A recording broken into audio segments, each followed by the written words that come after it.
Do we need to go into two at all?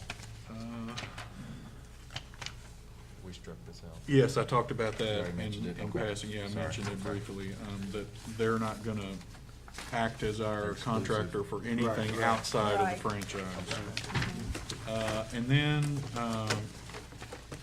basically, that's it. They, Schedule A has the rates on there, and we asked them to, and they did clarify the collection rates, just to make sure we were all on the same sheet, and we are, so. Yeah, if there's anything else, the only reason, Andy with Base Management, I just need to kind of give him some guidance so they know the contract's gonna be coming. So, They've agreed to this language, and we're gonna put Pearl Hollow in there, but they already know that, because we've already talked to them, they know. Right, they knew that when they did the bid. They did, absolutely. so if there's anything else you would like to have done before then, I just want to let at least Andy know that we're gonna get it to him after we vote on it. No rush, you know, it's been several months, so. Unless there's an Well, issue, I think we're about there, Yeah. but if there's something else, let's Y'all don't- address it, but. Y'all have any? No, it's a great job. No, I'm good. All right, so next, if that's good, we'll put that on the agenda for next Tuesday. If y'all need anything else, or if you need a final cleaned up copy, just let us know, but y'all should have that. I'll include it back. Yeah. All right, then next is the ordinance adopting the Code of Ordinances, so. The new sixth supplement under our codification. I know, Councilwoman, you had an issue, Ms. Baker, you had brought up, and then you'd already talked to the clerk about, so I think that's. See, you used to could say that and everybody knew who you were talking I about. We know, have I more just- ladies here now. After I said it, I was like, I'm looking that way, I'm looking that way. So I think we're good there, we can get that, it's just The title, I emailed Allison at American Legal and want some clarification because it says the fifth edition 2017, which that's not what Right. we received. So I think their title page has actually just got a misprint on it. Yep. So hopefully I'll have that back in to put in the packet for first reading of the ordinance, at least by the second reading. yeah, and that's Yeah. amounts $885. Now, I should have called you earlier. I didn't think about it till just this minute. How does that stack up to what we wound up paying last year? Yeah, you should have called me. Yeah. I think we paid I about. mean, if you don't know right now, that's I fine, think we because paid I about the just now same. It thought might of have it. been closer to 1,000, like 9, I was thinking it was a little 80 less, so that's why I something. didn't know, yeah. because they usually quote us somewhere between 8 to 11 to 1,200, based on, again, it's how many we have done Right. through the year. But I think it was right under 1,000 last year. But I can get that. That's kind of what I was thinking. I just didn't know. Yeah, I have that, I just didn't have it ready for tonight. You have to call me. Anything else on that? That covers it. All right, I guess this brings us to the end. Our meeting is scheduled for Tuesday, February 19th at 6:30, next Tuesday. Barbara, you got anything you'd like to mention before we close out? Oh, well, since you almost said Monday, I will say that City Hall will be closed Monday for observation of President's Day. So, catch us on Tuesday. Now, you know I got that in the notification. That's why you. I think that's why he almost said Monday, yeah. Ms. Roach? I don't have anything tonight. Thank you. Council? No, sir. I'll just remind everybody that RSBA meets tomorrow Oh, at thank you. noon. Anybody who would like to come out and find out about what's going on in our business community in our great city of Ratcliffe, welcome to come out from 12 to 1. Yeah, General Iacocca. Jim Iacocca KRDA. is the yes, that's right. Jim Iacocca will be the speaker tomorrow from Knox Regional Development Alliance. So he should have some interesting things to give updates on. And then following that on Wednesday, the Hardin County Chamber of Commerce luncheon will be taking place at Pritchard Community Center. All are invited to attend that one as well. And that's all I have. Real quick, I just want to mention, I know there's been some questions about the Redmar Plaza development, and I just want to share with everybody and those listening, we are still working that. We're still working the incentives portion. It's still a long process. We're waiting on some numbers back from the developer. and we are still getting those numbers together. It hasn't went away, it hasn't stopped. Just because you don't hear about it, doesn't mean it's just all of a sudden stopped. So a lot of these things take a long time. Just the state incentive process could take 5 to 8 months. And so, we're still working those. The council, is working very hard to ensure that this project moves forward, and, working with the developer to make sure this is a ongoing thing. So just one of many, operations that we're trying to get off the ground and get done. We are also working the Cardinal Health side. I know there's been questions about what we're doing with economic development. So I'm still playing that role, and, And you do it very well. well, at budget time, thank you, Ms. Baker. At budget time, this council and this body will decide the direction they're gonna take that and how they wanna do that. But right now, of course, that's a savings. There's been some question, I wanna clarify to everybody. I do not make the salary I was making before. I make a salary which is governed by law, which is the mayor's salary for the pay. I know there've been some people question if I was making both. And in a perfect world, that would be just wonderful. But in this job, no, I get paid what the mayor before me got paid, and that salary is a savings to the taxpayers. And so, we're still working those incentive sides, and so at budget time, of course, we'll come together and figure out how we want to address that. But yes, we're working on streets, we got a lot of things that are going on, and so, it's just really, it's in February, middle of February, and we got a lot of things ahead of us, so, I want to make sure that, the people who are watching at home, people on Facebook or whatever, understand, that the city is not stopped and that we are working very hard, so. Since you said the streets, can I ask, how are we, and we may not know here, Public Works Department's not here, how are we with the salt? Salt's, right now, good. I think at budget time last year, I think they had presented, looking at a $5,000 increase, but I think right now we're pretty steady. The road crews have been doing great. Yeah, they have. I haven't had any complaints, major complaints, from anyone about our performance during the snowstorms. And so, but yes, they're they're putting salt to good use. And of course, when it rains like this and then expect freezing, you can't salt the road, you can't put brine down because it washes off. And so, but our crews are doing a great job so Right. far. So Because- right now, it's good. We don't have any intent of buying anything right now. You know, in Kentucky, winter is not necessarily November, December, and January. Yeah. Some of our biggest snowstorms have been in March, Yeah. and so we're not there yet. You have your February floods, and then your March snow, just the way it works. It has snowed on Derby Day before. Well, but not where you really had to plow, that I remember. That's me. True. So I just want to make sure we were at Yeah, least we're doing good. good with We're that. doing good. So other than that, if we don't have anything else, we'll see you Tuesday. Thank All righty, y'all. thank you, sir. Our city clerk has worked together on this elevator quote, so I'm gonna let you guys talk about the elevator quote and our change in that. Madden Elevator currently service our elevators right now, all 3 elevators.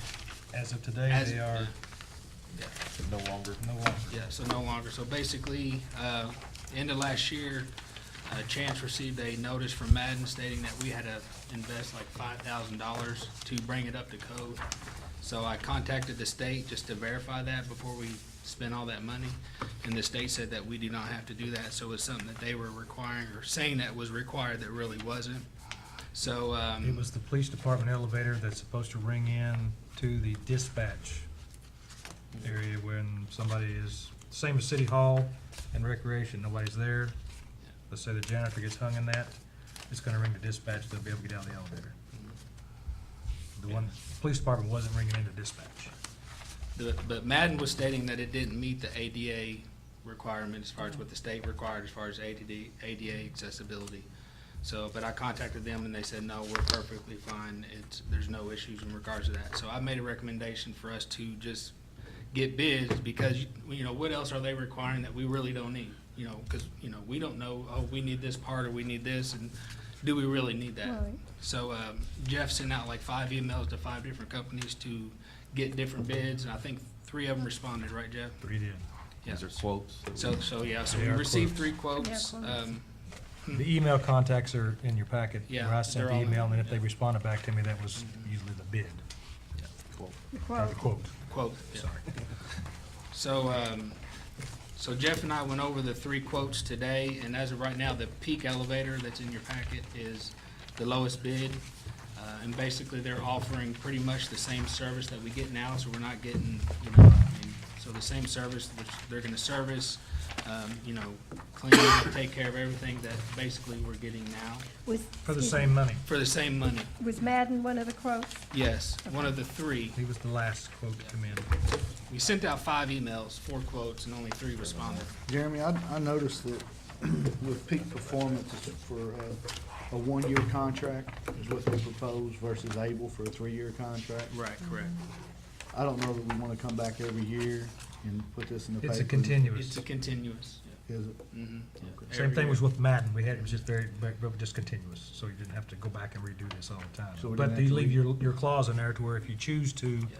terminate it, either party, you have your 30-day notice. Right. which is the But way we can went. choose to terminate after that 1 year. So we have to Okay. wait the 1 year, and then after that Right. point in time. I just then- didn't know if we wanted to go through a rebidding process Gotcha. every year, Yeah, no. so.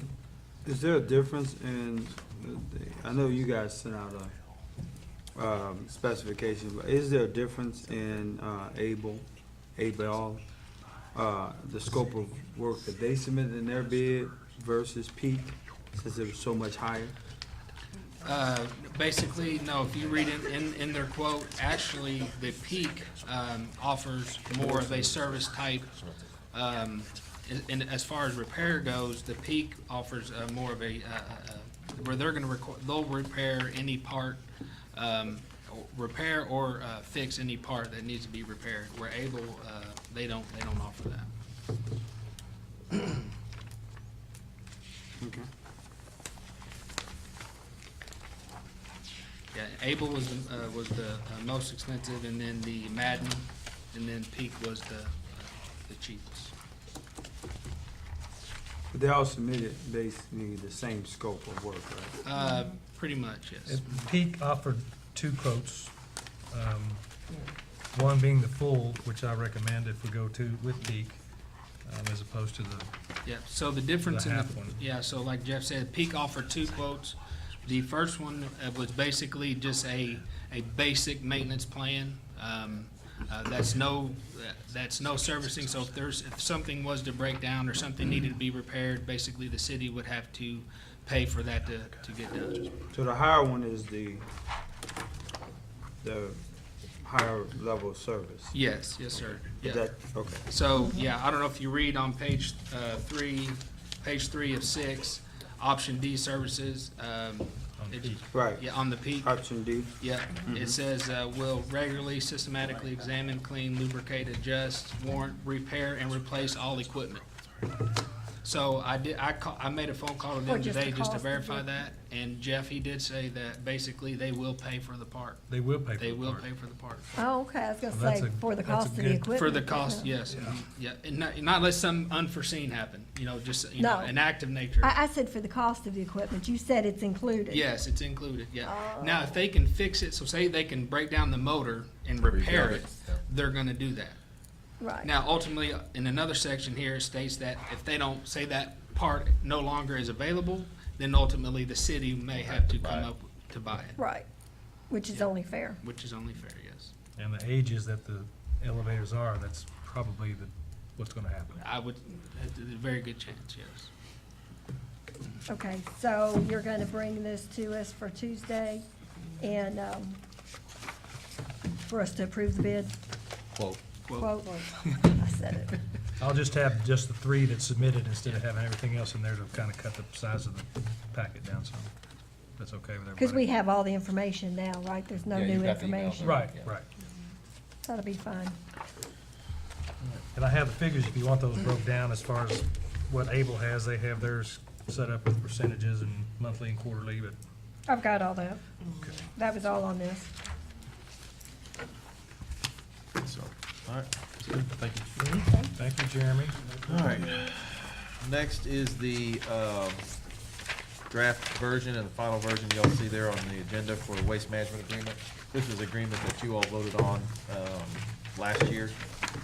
There's been some discussion, and then, of course, internally, as I've shared with most of you all, I believe, Mr. Pike and I had been discussing some of the issues on there. One was, of course, the option that Waste Management had put in there about being able to increase the rates after a 30-day notice. We'd actually pulled that, and Mr. Pike has resubmitted some language in there that would correct that. And what we basically asked for is a trigger mechanism. As you all, as the governing body, they would come before. That actually happened one time before, and I believe I may have been on council. I can't remember, it's been a while ago. But that's when gas prices, diesel prices shot through the roof, went to $5, $6. And they had actually came back, and I believe we gave them $1 increase maybe back then.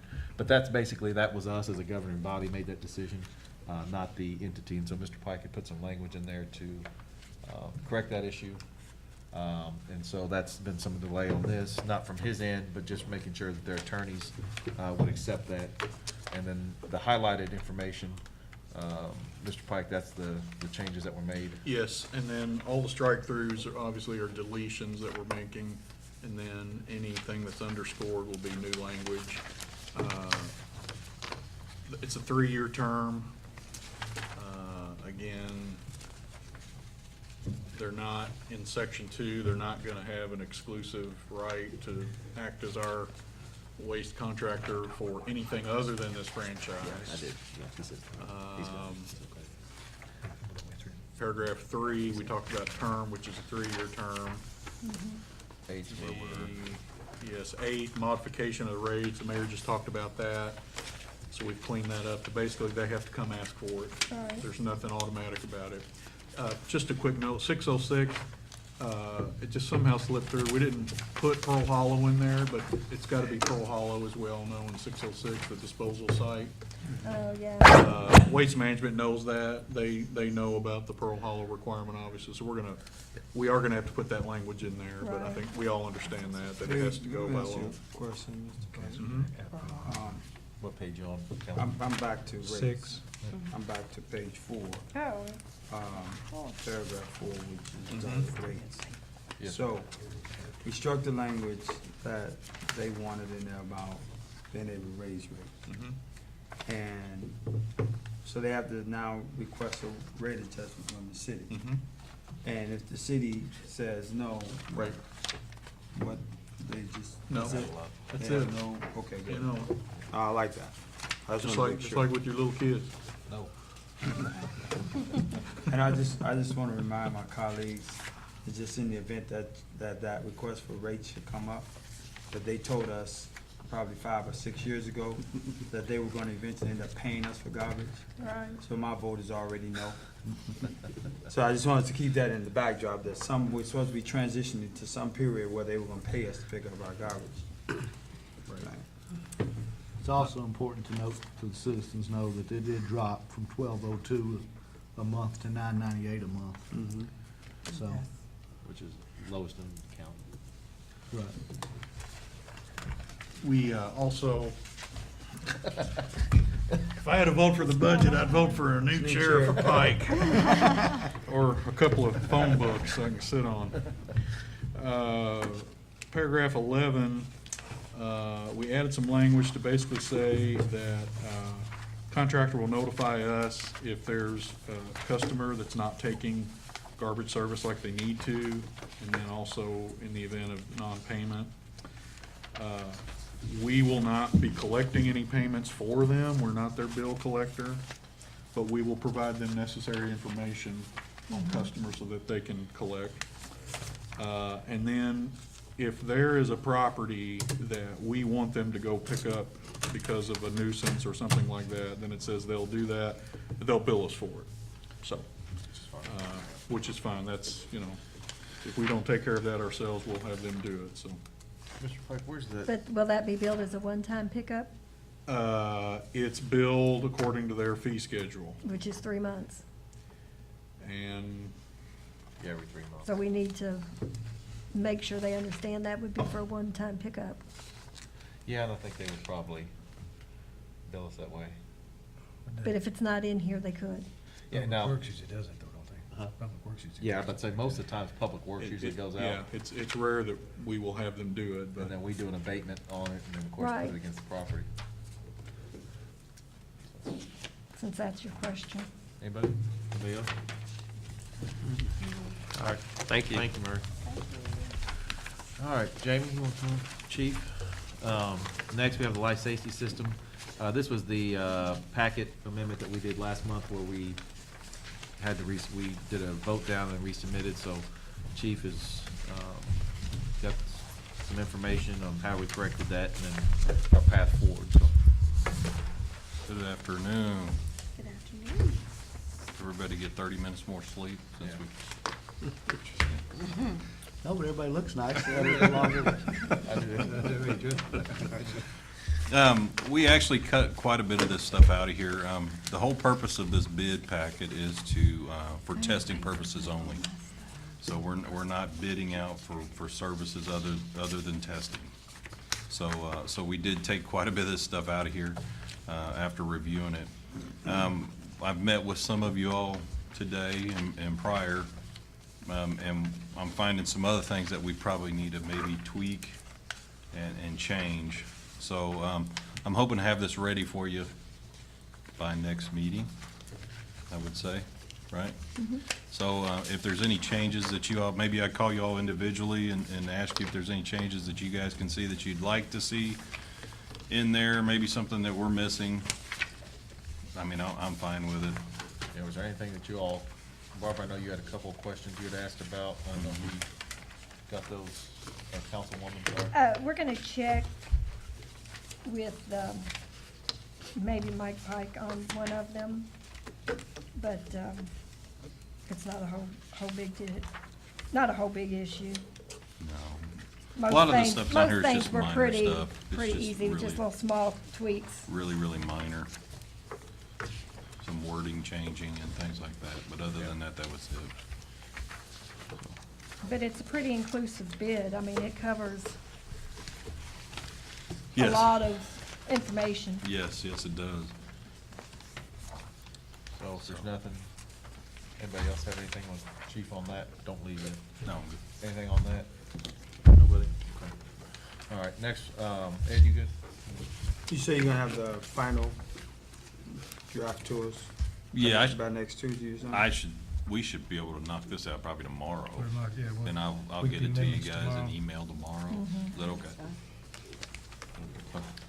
Jamie, is there a, kind of a, state or national, entity that should be or could be cited for some of these, requisite, requirements that you're putting in this bid?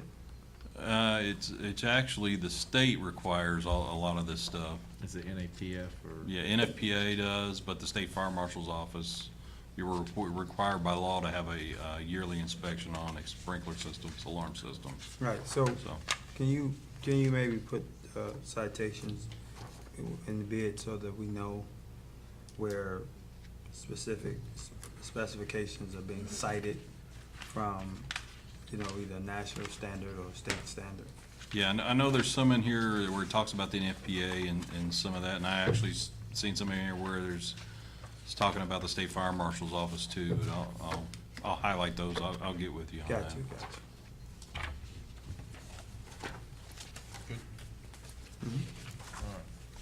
Next is the Code of Ordinances. This is Chapter 8, Section 6, Section 19. I know that a couple of council members had called, and there's a couple of things I'll bring up to you guys to point out, and then you guys can jump in. The reason for that is I've got the Code of Ordinances here, and basically Article 1, Section 8 doesn't, can't even look at you right now. It's just funny, I know what you're getting ready to say. Doesn't address the fine portion of that. And so if you look down on your ones that are highlighted on your agenda, you'll see that some of these were passed in 1967, in 1969. And so no one has looked at those since then. Okay, that's as far as I'm gonna go. And then, The way you have? yeah, the way I have. And so anyways, when the chief had brought those up, we had looked, and Councilman Palmer had called me today, and one of the things that he had noticed in the penalty portion of that, and that'll be the ordinance that you all has, is that he's concerned that we would try to lock somebody up for 12 months if they didn't take their garbage the way they should. And so, I don't think you want to tighten that to 24 months, do you? I think we need to take that out, period. So, Sometimes I feel like that is needed, but. yeah. No, he had brought that to my attention, and so I had contacted him. Texas, we like you garbage. I said, I don't know if that's the way we want to go, but that may be something that we look at. Now, this was taken directly out of the or Article 2 portion, which actually was passed in 1994. And so if that's something we want to change, I don't think, Mr. Pike, that would be too big of a, No, we can make the penalty The same. applicable to whatever sections they'd like. You know, some of these, the offenses for various sections, for example, not bringing your trash can back in a timely manner, or, you know, not having a lid on it, you know, that kind of stuff is fairly minor, relatively speaking. Dumping illegally is probably something that you really want to be more serious with the penalty on. So, you know, in terms of going back through that and figuring out what is fine only, and then which ones are, you know, a potential jail sentence. And these aren't automatic jail sentences, but potentially a jail sentence. You know, which ones are appropriate for that?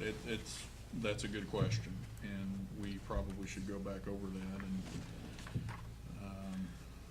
I don't know that we all need to do that by committee, but I think some of these, I think I can figure out the common sense test, I think, by looking at these. What's jail worthy? And that's gonna be rare. I would say dumping. I would say repeated refusal to take trash service. Not a first-time offense, but, you know, an enhancement maybe on subsequent, you know, willful violations, that kind of thing. That's probably something you wanna look at, you know. 'Cause somebody might say, well, I just wanna take garbage service, and I'll just pay your little $25 fine, and I Right. come out ahead.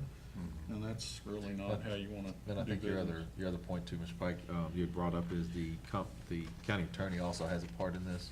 And- Yeah, we need to, we're not going to cite, people, and threaten them with jail and ask the county attorney to, you know, jail people for, you know, little minor offenses that the county doesn't have the resources to handle that, and we don't wanna jail people for trash can lids and that kind of stuff. The judges won't like that, the county attorney won't like that, and we don't want that either, obviously. Is that what That's we're- not a good use of resources, and that's not good government, so. But that's a good point. And the way we have the penalty is, there's a fine and/or jail. So, I think we probably should go ahead and go back, and that may make the penalty section a little longer, because we'll say, fines apply to these sections, jail applies to these other sections, fine and jail, and/or jail apply to these other sections. That's probably the way to do it. And Article 2 as well. Yeah, might as well go back and look at both. So it's gonna take a while to get this brought back before us. I think. Yeah, I don't know that we can do all that in a week. It's actually gonna take some thinking time, and thinking time doesn't take 5 minutes. At least it doesn't for me.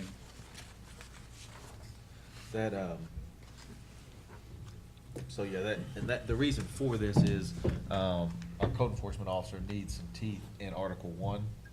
But in Article 1, if you look at the way it's structured here, there is no penalty at the end of Article 1. It ends at 8-22 with no penalty. So, the suggestion came, the city clerk and then, Jamie talking, is that by adding that, And I'm not sure if that was just an omission, or if that was something during the recodification that happened, where they changed articles. Yeah, it could have been. Yeah, I'm not really sure about that, to be honest, but we'll go back and fix that. It will take a little bit of time to go back through that, and, now I know on the container portion of it, you know, I've got a 90-gallon container that's provided by, Waste Management at my house. And these both list, as you can see, 30, 36. And so some of those little things that we. Back in correct. 69, we not had anything bigger than 36. Yeah, back then. Well, you didn't. You yeah. had the metal trash cans with the handle on each side. I remember them well. Again, no Telling one's your up on age. these ones. Telling your age. I was alive. they were quite durable, but They were very durable, yes, sir. And could be used for a lot of different things, but. Um, Yeah, I wasn't there. But Councilman, did that address your concern? Yeah, I just think I think jail time should be applied to this ordinance in the event that we have a hard time collecting fees. Yeah. I don't think that we need to burden an already overburdened system. I mean, jail was constructed in this country for public safety, so I think we need to keep that in mind when we start attaching jail time to ordinances, you know? Because ultimately, we all pay for that person being locked up, so I think if we can't collect fees, then we need to have the ability to threaten with that, but I don't think we need to be sending people to jail for garbage-related issues. Agreed. Anybody else? Good? Barbara? All So right. that will not be on Tuesday's meeting. Probably not. No. No, we'll get that one. And you Maybe wanna combine shoot for March. The omission of chapter one of 6 those. and 19 as well, too. Yeah, we have some To reduce the redundant language with Right. containers, so we're gonna clean that up and probably will end up repealing 8.6, just because it's pretty much covered in 8.19. We'll make sure the language is covered, so. Yep, so we'll, yeah, I'd probably say, I think March work session, we'll probably have it ready. Yeah, I would say so. All right, thank you. Thank you, sir. All right, trash, garbage, are we, we're on the elevators. All Oh, right, is Jeremy out there? Jeremy is our building director, if you wanna come up. Jeremy and, Utilize, if we're gonna talk about making it all-inclusive for the entire county, to utilize other county resources as well to help to ward off the whole Radcliffe being able to do, because we do have the limitations. And then we also discussed when we talked with Dusty about some other opportunities as far as how to set up the parade, maybe scale back this time, because this will be the first one. We talked about, you know, a couple of different things to toss around. But I will say this. So when I attended Kentucky League of Cities convention in September, they were talking about what parades and tourism, how that all coincides.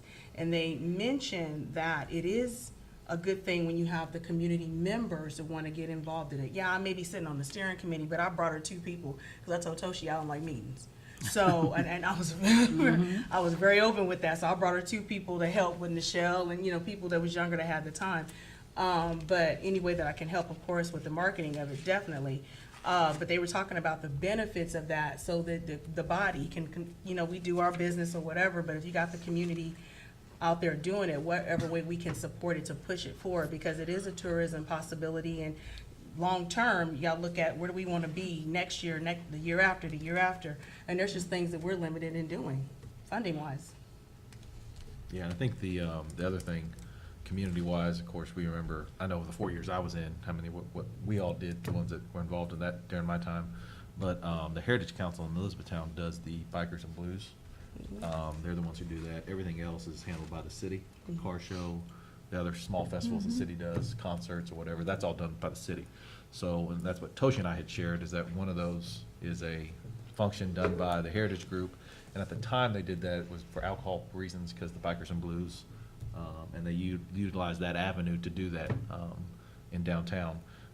This would be different, because she's going to take on one, but if the city want to do anything above and beyond that, that would be a different avenue source. So just keep that in mind. That's what you and I had shared, so. Yes, and I also contacted the chair of the Bikers and Blues, and I actually went to their meeting last week, and offered, you know, to help them too, because they're looking for vendors, and I have a list of vendors, and they have you know, this is their 6th, going on, I think, 7th year, so Well, you see what it's, and it was the meeting, their steering committee, they have it down to a science. You know, obviously, we can learn from that for this one. And, you know, we're professional enough, and we have enough resources that we can make this happen. I mean, obviously, we would like it to be, big. I mean, we're going to try to do as big as we can to start off with, but I understand the resources may restrict us a little bit and how much the community wants to get involved. But from what I can tell, the community is ready for this. They're ready to be involved, and they're ready to see this happen. And people like myself and the other folks on the steering committee in the community, we're volunteering So we're volunteering a lot of hours. We've already have a lot of hours.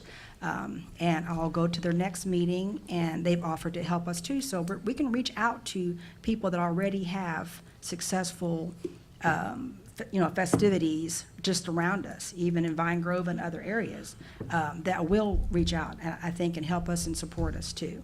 So, but we need the green light here, and then we can, if that's what's gonna happen, and then I know, going forward, we gotta get it in gear. I just don't wanna wait until, a couple months from now and then feel pressured to make this happen in September. Anybody else? No Thank you all. questions? Thank you very much. Thank you. All right, next on the agenda, we have our Planning Director, Murray Warner. If you want to come up, Murray, and talk about Adina Trace.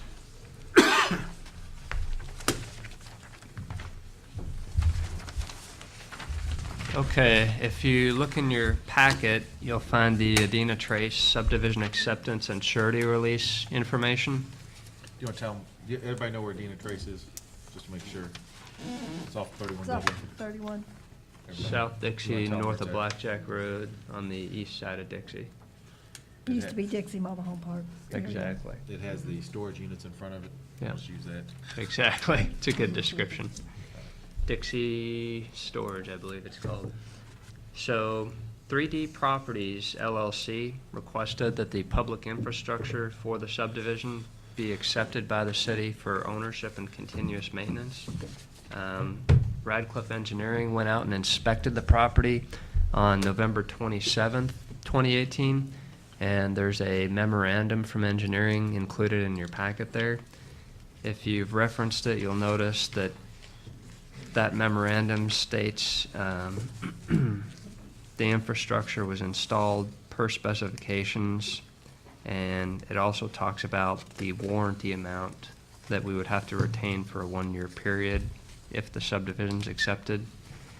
And that's 10% of the original bond amount that was posted. And that original bond amount was $75,623.25. 10% being $7,562.32. Currently, we're holding a bond of $39,308.75. And just for note, the only street in the subdivision is a private street, and it's Adina Loop. And they're not asking for acceptance of that street since it is private, so. Murray, Mhm. when was that street, Adina Loop, built? Is that a new street, or are they using the street that was already there? Well, that was originally there with the mobile home park. Right, that's what I thought. Yeah, they didn't change the configuration when they platted it. Did they rebuild it? But they resurfaced it. I think they did put some asphalt Yeah, down. it's resurfaced.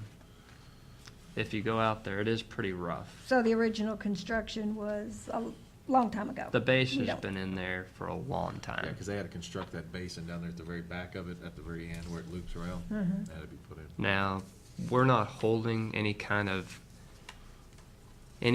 funds for any improvements on that road since it's private. But on the because at the time, our subdivision regulations weren't set up in such a way for us to regulate construction of private streets. Now, the subdivision regulations were amended in 2009 after this plat was recorded, so it's a little different now, but what they did was platted an ingress-egress easement around the existing road. So they have talked about, the owner has talked about possibly resurfacing the road, putting a top coat on it, and they actually thought that we were holding money as part of that $39,000 for that, and I had to tell her that no, we aren't even holding funds for that because it's private. So I think they're aware that they'd like to upgrade that, but it would be their responsibility. So this is a little off base, but still the same subject. With that being a private road, how is that handled with leaf and limb pickup? I know we won't plow it, but if you have a house in the back of it and you've got a tree and you need your leaves picked up, how is that handled? just so Well- that we all are clear. I can't really speak specifically, but since there is an ingress egress easement along that road, legally, that crew could go down there and pick up limbs. I mean, just like any other road, public road, private road. The There's a structure will still be paying property tax. legal means to access it. So we would still be doing leaf and limb pickup?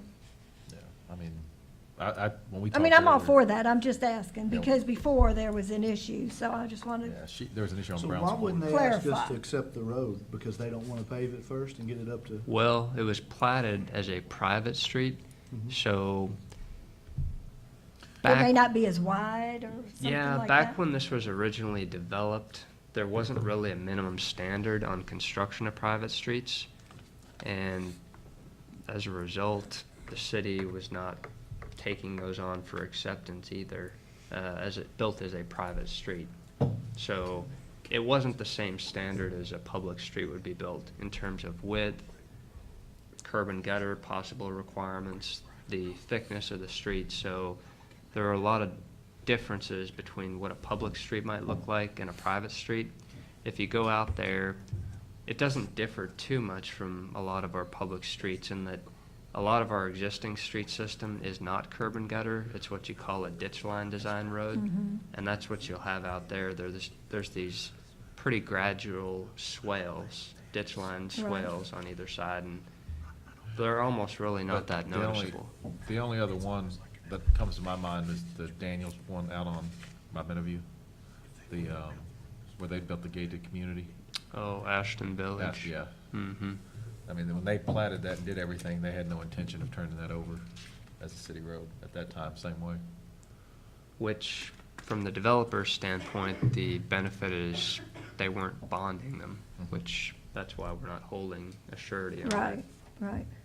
Is there any way it would be marked that it's a private road? The I would plat- hate for people to drive on that not knowing it's a private road and then yeah, say, phys- well, the roads in Ratcliffe are terrible because look here, and it's a private road and we can't touch it. Physically, we don't. You know, the street signs for all streets in the city Could you look the put same. PVT next to it like they do on some places? I mean, This is more of a, that'd be kind of outside my scope, really. yeah, I mean, it's more of if you. That's why I wanted- said, it's not this, it's kind of related Yeah. to this, but just for general. I mean, it's really up to you all. I mean, it doesn't, I mean, I don't know. I'm gonna just ask, Jeremy, when y'all sell a house, do y'all notify them whether it's a public road or not in a private area? So I can see. realtors, huh? I said, I can see us getting a lot of calls. So Well, that's what realtors don't How necessarily come sell it's it not plowed? as How a. come this? but if you, when you get the street sign, because we buy the street sign, right, or they No, will, they do on that. just have them put that PVT on it for private, not the abbreviation. Something. Yeah, I don't care how it's marked, just I would prefer that it be marked so people know and are aware. So that's the only thing, I don't know. That's really up to y'all, that's whatever. Anyway, I don't have a problem with what you're asking for. All right, I'd like to call to order the Ratcliffe City Council work session for Monday, February 11th, 2019 at 5 PM at Ratcliffe City Hall. If you all will please rise, join me in the Pledge of Allegiance. Invocation. Pledge allegiance to the flag of the United States of America and to the republic for which it stands, one nation, under God, indivisible, with liberty and justice for all. Let us pray. Father, we are so grateful to be in your service today. We recognize that this is the day and opportunity that you've given us to serve the good people of Ratcliffe. So we ask that you give us wisdom, that you give us insight, that you help us to put our collective experiences and knowledge together to make the best possible decisions for the citizens of Ratcliffe. Be with those who are in harm's way fighting for freedom in foreign lands. We ask you these blessings in Jesus' name. Amen. Amen. Mr. Clerk, if you'll call our roll. Barbara Baker, Present. Pam DeRoche, Here. Edward Palmer. Present. Tanya Seabrooks. Here. Kim Thompson. Present. Chris Yates. Here. Council's All right, present. thank you all for being here today. We'd like to start off by we have 8 discussion items on the agenda for tonight. And the first one on the agenda is Ms. Toshi Merle. If you can come up, if you just want to sit right here. And Toshi had talked to me as talking about the Ratcliffe Cultural Festival. And so in doing that, there's been quite a bit of discussion going on between her and several members of the community. And so I'd asked her to come here to kind of talk about it and share what she has got to this point with, and then kind of where any participation or anything like that may come. So Okay. I'll turn it over to you. Well, thank you all very much. Thank you for having me here today. I appreciate it. As Mayor Duval said, we've been planning this, and I'll tell you who we are first of all. We've organized a group, and we're calling ourselves the Ratcliffe Community Council. We're trying to organize it similar to the Heritage Council. So far, our steering committee is made up of, you all have copies of the paper too, but Terry Short, Pam DeRoche, Tanya Seabrook, Pam Ogden, Selena Hudson, and myself. But also several community members. We have a few with us today. We're getting a lot of support with this. You all have heard some talk maybe a few months ago about trying to organize a branding effort, and we're calling it Celebrate Ratcliffe Cultural Festival. So, as we all know, Ratcliffe is one of the most diverse cities in the state. So, why not capitalize on that and organize an annual festival that the city doesn't necessarily have to put on? And that's not why we're here. That's not what we're asking for. We're not asking for this to be the council's department. We're saying we have a community, a lot of people that want to help do this, and we are here to do this. We're not asking for taxpayers' dollars. We know your budget is tight, but what we are asking for is support. So in whatever way that is, obviously we need Ratcliffe to partner with us, to be a sponsor with us in whatever fashion this body, sees possible for us based on your budget and your resources. Our theme and how we're trying to plan this, and again, we've had several meetings with a lot of people in the community and some of the people on this body, and we're thinking it's going to be more like an Epcot Center style, where we're going to have different cultures displayed, different ethnic groups, different an arts area, vendors, food, entertainment, and we would also like to have a parade.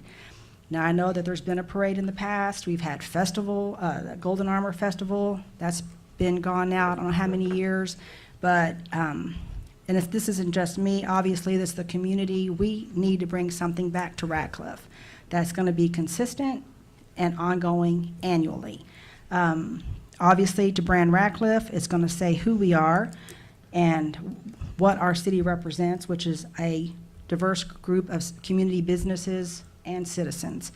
So we're also believe that this festival will develop citizen community pride and involvement. There's a lot of people that are kind of watching. We've put out a few little teasers, I guess, on Facebook that we're looking to have this. We have some vendors lined up. We have people lined up that are ready to go. We do have a tentative date set for Saturday, September 14th, 2019. We would like to make that our first annual Celebrate Ratcliffe Cultural Festival, if possible. And we do believe that this will help build relationships among the community leaders, and we're all inclusive. Obviously, even though this is held in the city of Ratcliffe, we'd like to include, obviously, Fort Knox and our surrounding communities to participate. And we do believe that over time, that this is going to be an economic stimulus for our city. We hope to increase revenue for a lot of our businesses, and at some point in the future, if maybe not this first one, maybe we'll bring some folks in out of town that will be using our hotels, they'll be eating in our restaurants, they'll be shopping. And mainly, our title is Celebrate Ratcliffe Cultural Festival, and we're here to celebrate our citizens, our city, our diversity, and our veterans, because that is who we are. And so I'm here today representing the Ratcliffe Community Council and asking for this body's support. Thank you. Shall I have any questions? Anybody got any questions? And I would like to say this, if whatever form you guys can support us, because we are going to need an area, whether it be the Ratcliffe City Park that you allow us to use for the actual festival itself. We have the parade, if you can assist in that. We may need to obviously go down Dixie or whatever parade route we can try to have. I do hope that you guys will talk about this and give some sort of blessing on this soon, because this is going to take a lot of work, and we have a lot of people on standby to help pull this thing off, and it's, you know, we're prepared to do that. But I would hope that we could get something quickly from this body. Okay? Anybody? Questions, thoughts? So, kind of, and what I'd shared with Toshi when we had met was, you know, anything outside the budget or anything that may cost adversely affect, I've got to have, coming into this, 6 months of my budget is not mine technically. And so there's nothing in there that I can work off of. And so, I wanted her to share this with you guys, and then we can talk about this at a later time to figure out kind of what direction they think we need to go or how to approach it. I mean, if y'all don't have any questions, then let me just add a little bit of how we're structured. We do have, in this steering committee, we do have, folks that are prepared to help get the sponsorships. So we do have everybody designated. We have somebody that's going to help with the vendors. I mean, everybody knows how to put on a festival in here, I think. But so you've got to have sponsors. You've got to have a fundraising body. You have to have the vendors, and then the participants, obviously, and what is all this going to look like, and how's this all going to play out? We have been working on this for months, so we've kind of have a handle on it, and now it's just a matter of we need the green light. And obviously the green light comes from here, because without use of city property or what resources you all may be able to offer us or what support, without that, it's not to say we can't have a Ratcliffe Cultural Festival, but I can tell you it would be very difficult. I got a question. I mean, you mentioned Ratcliffe City Park. I'm not sure how many people you're talking about having, but the parking there is very, very limited. Yes, and that really wasn't my first choice. We're trying to toss some places out. We talked about maybe where the Murphy's Shopping Center area or that north end of town, because Wilson Road Gate is closed. So but now with all the developments that are happening there, that may not be feasible. So we're certainly open to recommendations as far as where there might be a better location. And we're not sure of the size yet, because but we have a lot of groups. We have the help me out, Miss Pam, the different groups that have already. Guanian groups, we have some of the groups, and it's not just cultures as in the different, ethnicities. We also have other people that are trying to be involved. We have vendors. I started putting out a few months ago on the Kentucky vendors page, looking for vendors for Ratcliffe Festival. I put the date out there. I already have probably 30 people. I mean, these vendors are ready to come to participate in this. The bigger thing is, what is it going to look like for the city? How are we going to say, this is who we are, and this is how we're represented? And we do have a lot of people that are on board. So that's why we've kind of came up with the Epcot theme, where we can have different groups outlined. We can have a stage. We can have the different, people that are doing different entertainment based on their culture, their country, their, different foods. I mean, just celebrate. It says it says what we want to do. We want to celebrate Ratcliffe. We want to celebrate our diversity. We want to celebrate and have an annual festival that the citizens put on, and eventually somebody else chairs it. Like, it might be me this year and not be me next year. Right. But eventually it's going to be somebody else, and then somebody else, because this is not going to be my baby forever. But I want to help get it started. This body that has the steering committee, other folks that are coming on board, they want it. They're excited. People are excited and want to see us get this started. Then my next question is, the parade route, 31W, that would not be up to the city. That would be up to the state on whether or not that can be shut down, Okay. because that's a state road, so. I think she's looking for us to. Us to- Law enforcement. The parade route, because I know we've had parades, and so I'm not really familiar with what the last route was. I know we used to go up by North Hardin High School, and we've done different things.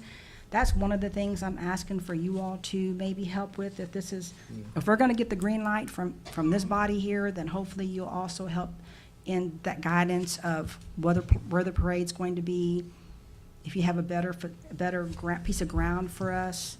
One of the things I did talk to Toshi, and we were all in a meeting, was regarding our resources. I told us that we're limited on what we can and can't do. We did discuss utilizing, we'll first start with county to see if we can utilize some of their law enforcement, state, whomever, because I told us that we are short-staffed. So there's things that we are limited in doing, but I would definitely